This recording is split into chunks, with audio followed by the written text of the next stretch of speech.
રાજકોટમાં જે ગેમઝોન અગ્નિકાંડ થયો અને એમાં 30 લોકો નિર્દોષ લોકો જે હોમાયા એમના પીડિતોને ન્યાય મળે તે માટે પીડિત પરિવાર વતી કોંગ્રેસ પક્ષ મેદાને આવ્યો છે। અમે પોલીસ કમિશનર ઓફિસે ઘેરાવ કર્યો, 3 દિવસના પ્રતિક ધરના ઉપવાસ કર્યા અને આજે રાજકોટની ગુંદાવાડી બજારની અંદર આવનારી 25મીએ સમગ્ર રાજકોટ બંધ રહે અને મૂંગી અને બહેરી સરકાર આ પીડિતોને ન્યાય આપે। જે પીડિત પરિવારોની 3 મુખ્ય માંગણીઓ છે એ માંગણીઓ સરકાર સ્વીકારે તેના અર્થે અમે 25મીએ રાજકોટ બંધનો કોલ આપ્યો છે અને આજે ગુંદાવાડી બજારની અંદર વેપારીઓને 2 હાથ જોડીને વિનંતી કરી રહ્યા છે કે તમે રાજકોટ બંધ રાખો। રાજકોટમાં ભૂતકાળમાં આવી કોઈ દિવસ ઘટના બની છે, ભવિષ્યમાં જો આવી કોઈ ઘટના ન બને તેના માટે આ બહેરી અને મૂંગી સરકાર અને વહીવટી તંત્રને જગાડવા માટે આપ સૌ અમને સપોર્ટ કરો। અમે 2 હાથ અને 2 પગ જોડી અને સૌને વિનંતી કરી છે અને આવનારા સમયની અંદર સમગ્ર રાજકોટના વેપારી એસોસિએશન, ચેમ્બર ઓફ કોમર્સ, શાળા સંચાલક મંડળ, કોલેજ સંચાલક મંડળ તમામ આ બંધના અપીલની અંદર અમને સમર્થન જાહેર કર્યું છે।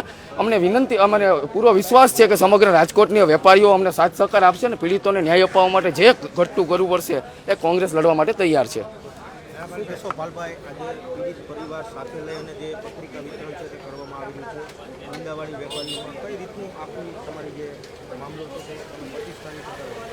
એટલા માટે આજે પીડિત પરિવારોને સાથે રાખી અને પીડિત પરિવારો જેના ઘરના સભ્યો કોઈકના 3 જણા ગયા છે એવા રવિન્દ્રસિંહ પણ અમારી સાથે છે।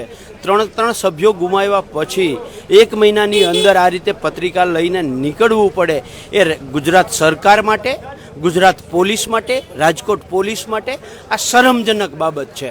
આ એટલા માટે નીકળવું પડે છે કે ભવિષ્યમાં આપણા બાળકો ક્યાંક ભૂંજાઈ ના જાય, ક્યાંક ડૂબી ન જાય, ક્યાંક કચડાઈ ન જાય, ક્યાંક દબાઈ ન જાય। અને આ એટલા માટે કહેવું પડે છે કે અગાઉ 2019નો કાંકરિયા રાઈડ કાંડ, સુરત તક્ષશિલા કાંડ, વડોદરા હરણી બોટ કાંડ, બોટાદ લઠ્ઠા કાંડ, મોરબી ઝૂલતો પુલ કાંડ, આ તમામ આરોપીઓ આજે જેલ મુક્ત છે। ને આશ્ચર્ય અને દુઃખની વાત અને ગુજરાત સરકાર માટે શરમ જેવી વાત એ છે કે કાંકરિયા રાઈડ કાંડના જે આરોપીઓ હતા એ થોડોક સમય જેલમાં રહ્યા અને ત્યાર પછી તરત પાછા બહાર નીકળ્યા પછી એ કાંકરિયાનો એ કોન્ટ્રાક્ટ પાછો એને આપી દેવામાં આવે છે। ત્યારે આમાં ન્યાયની અપેક્ષા ક્યાં રહીએ? એટલે અમે ગુજરાતના નાગરિકોને, રાજકોટ વાસીઓને વિનંતી કરવા નીકળ્યા છીએ કે ભવિષ્યમાં જો આવી આપણે ઘટના ન જોવી હોય તો આવો આપણે સૌ સાથે મળી અને આ પીડિતોની જે ન્યાયની લડાઈ છે એમાં સહભાગી બનીએ અને પ્રથમ માસિક પુણ્યતિથિએ 25 તારીખે 25 જૂને રાજકોટને બંધ રાખીએ। બીજું કહેવાનું શું ખબર, આ જે જાહેરમાં અહીંયા ઓલી સપ્તસરની પેટીઓ રહી ને એની નીચે બે કરી ધડાકા થાય એના એકાદા ફોટા ઓલી બાજુ વયા જાવ, એક જિગ્નેશભાઈની ઓલી બાજુ પાછળ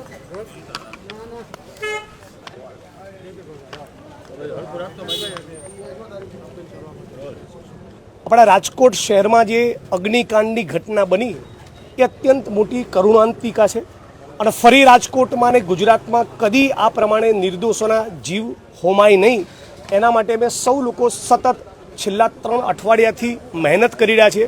મારી સાથે પીડિત પરિવારો પણ છે।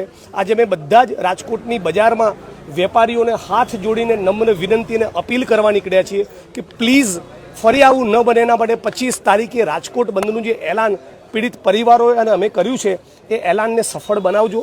તમારી દુકાનો બંધ રાખજો જેથી સત્તાધીશોને એક મેસેજ જાય કે સમગ્ર રાજકોટની લાગણી અને સંવેદના એ પીડિત પરિવારો સાથે છે। આ પીડિત પરિવારો શોકાતુર હોય એમણે મારી સાથે પત્રિકા વિતરણ કરીને હાથ જોડીને દુકાનદારોને અપીલ કરવી પડે કે અમારા સમર્થનમાં દુકાન બંધ રાખજો।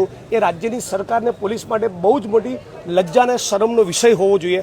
આવતીકાલે અથવા આજે જે એસઆઈટી રિપોર્ટ આપવાની છે એમાં 1% અમને ભરોસો નથી, એસઆઈટીની કોઈ ક્રેડિબિલિટી નથી।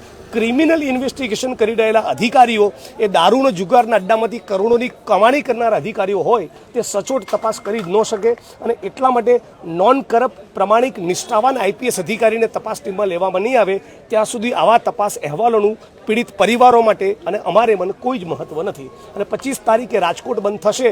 વેપારીઓનું એવું જબરદસ્ત સમર્થન પ્રાપ્ત થયેલું છે।